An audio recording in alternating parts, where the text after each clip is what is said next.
ಎಲ್ಲರಿಗೂ ಪ್ರೈಸ್ಲ. ನಾನು ಡೆಲಿವರ್ ಆಗಿ ಒಂದೆರಡು ತಿಂಗಳಾದ್ಮೇಲೆ ಒಂದು ತಿಂಗಳೆಲ್ಲ ಸಾಯ್ತಾ ತುಂಬ ಕಾಡ್ತಿದ್ದೆ. ನಾನು ಸಾಯ್ಬೇಕು ಸಾಯಿ ಸಾಯಿ ಅಂತ ಒಂದು 15 ದಿನದಿಂದ ತುಂಬ ಕಾಡ್ತಿದ್ದ. ಆಮೇಲೆ SIನ ಹತ್ರ ನಾನು ತುಂಬ ಕಣ್ಣೀರಿಟ್ಟು ಪ್ರೇಯರ್ ಮಾಡಿದೆ. ಮಕ್ಕಳು ನೋಡಿದ್ರೂ ಇಷ್ಟ ಆಗ್ತಿದ್ದಿಲ್ಲ, ಬರೀ ಸಾಯ್ತಾ ನನ್ನ ಕಡೆಗೆ ಹೇಳ್ಕೊಂಡು ಹೋಗ್ತಿದ್ದ.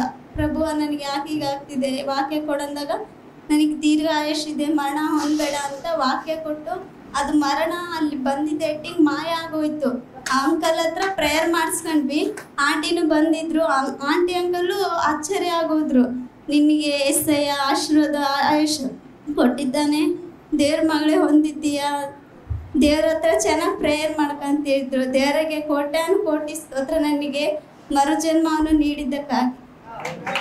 ఓకే, ఈడు సద్య యాంగిలత నిండు ఇప్పుడు ఎట్లుందమ్మా నీకు? బాగుందా? ఓ ప్రైజ్ అల్లా. అదే చనిపోవాలని సాతాను మాట్లాడుతూ ఉంది, కానీ వాక్యం ద్వారా ప్రభు మాట్లాడాడు. ఇప్పుడు చనిపోతావా? చనిపోకు. యేసు ప్రభు నీ కొరకు చనిపోయాడు, ఇంకెప్పుడు చనిపోతాను అనుకో. ప్రైజ్ అల్లా.